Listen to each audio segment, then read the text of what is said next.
Alright guys, we're gonna watch Misty Studios' bizarre facts about the North Korean Kims.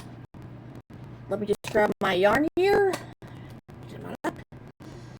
And let's get to watching this.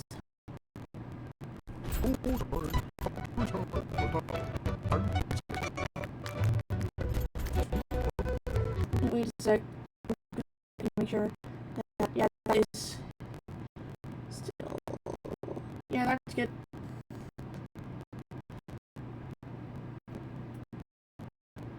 I'm sure there aren't any technical issues here on my end.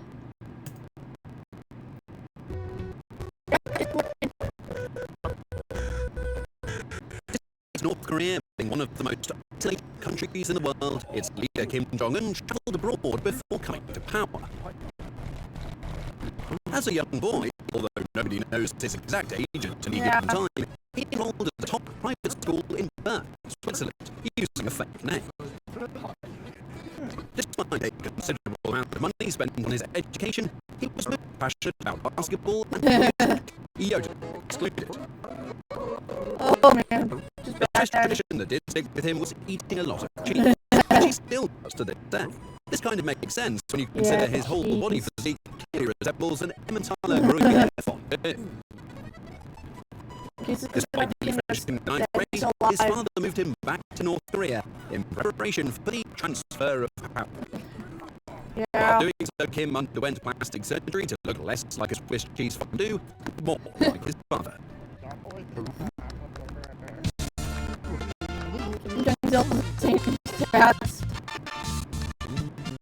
The most ridiculous claims within the Kim family undoubtedly belong to Kim Jong-il. Official records describe the former leader who learned to walk at the age of 3 weeks. While at Kim Il-sung University, he wrote 1,500 books in 3 years, and 6 operas over a long weekend as well. Apparently, he was a boss in sports too.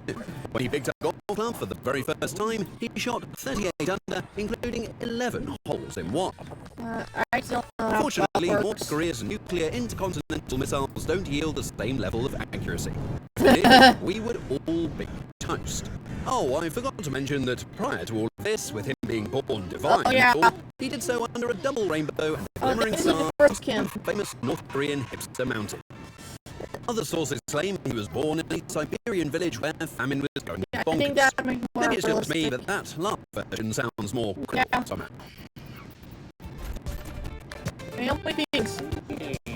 Oh yeah, they murdered one guy because... You cannot deny dictatorship needs serious protective measures. Therefore, in most cases, spontaneous executions are a given when it comes down to keeping it safe. Well, it's spontaneous for sure when you execute even your own family members. This is exactly what Kim Jong-un did to his uncle in 2013.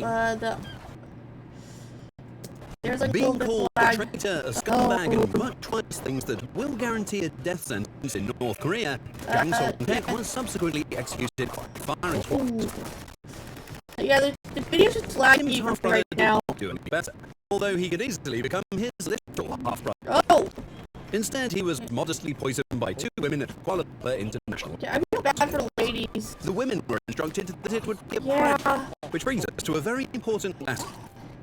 If a group of North Korean men in dark-painted suits are to do a prank with an undisclosed substance because it's fun, then... Because let's face it, they were actually doing this, doing these pranks a long time beforehand, before they actually got into the assassination part.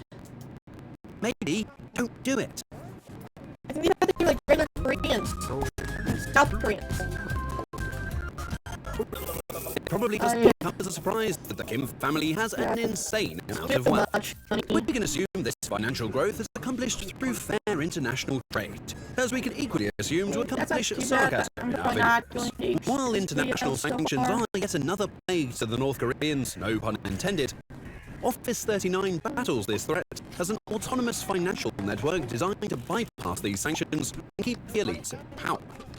Money laundering, counterfeit money, weapons, and narcotics trafficking. And the import of luxury goods are all part of their game. For example, luxury cars like Mercedes are banned from being exported to North Korea, which is a bit of an embarrassment considering Kim Jong-un pops up everywhere with a platoon of ill-dressed joggers all surrounding a luxurious and heavily armoured, yep, you guessed it, Mercedes. Oh, and let's not forget they have an army of hackers too, because, well, why not? Yeah.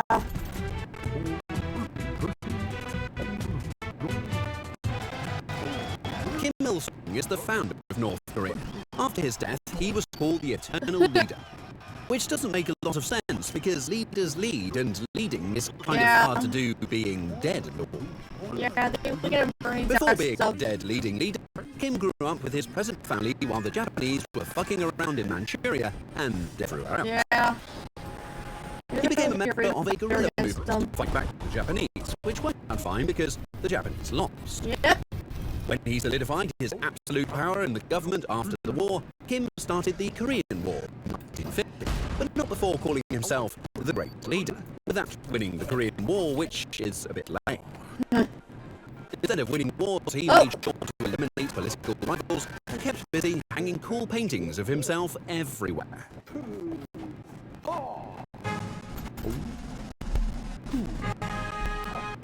Really obsessed with their image. Eternal Leader, Great Leader, Dear Leader, so on and so forth. It is safe to say the Kim family is adored throughout North Korea, and if not, one is motivated by government officials to change their mind. Yeah. Besides many statues, big paintings, national holidays to celebrate birthdays, much else is done to the family's reputation getting likes. For example, a North Korean citizen can go for a nice haircut, but can only choose between 28 different state-approved haircuts. Oddly enough, Kim Jong-un's haircut is not one of the options, even if you are a woman. Another law, like falling asleep during a speech, can easily make you wake up in a concentration camp. Good luck falling back to sleep after that happens. If you want to take a picture of a statue of one of the Kims, you have to snap the whole statue top to bottom, or you might end up in jail top to bottom.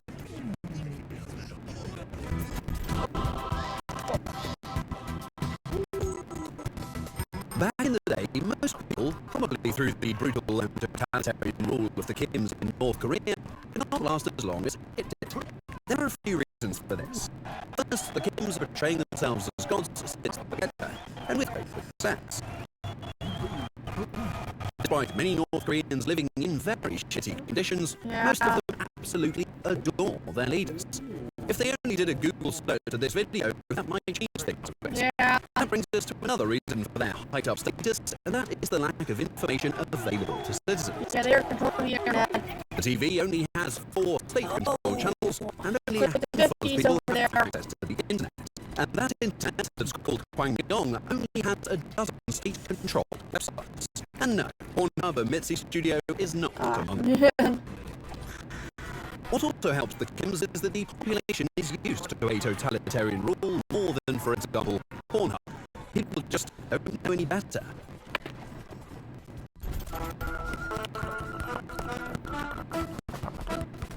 One might assume hobbies and sports like hunting, playing shooter games and martial arts would be a logical fit for a brutal dictator. However, Kim Jong-un is known to have more...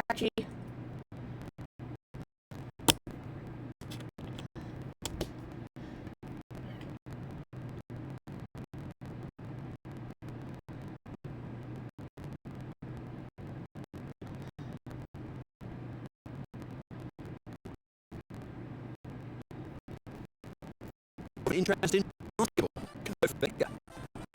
He reportedly idolized Michael Jordan and even would have invited Dennis Rodman if he was not busy chilling with Steven Seagal. Oh, sorry, that's Putin's buddy. Yeah, easy to get those American stars and brutal regime leaders mixed up. He also likes Western films and music. Skiing, and he can really enjoy a day going to an amusement park. Which one? Maybe because of the rides they have there, like Nuclear Mountain, the Haunted Prisoner Camp, and taking a ride on the park's armored train. For sure, he will be enjoying.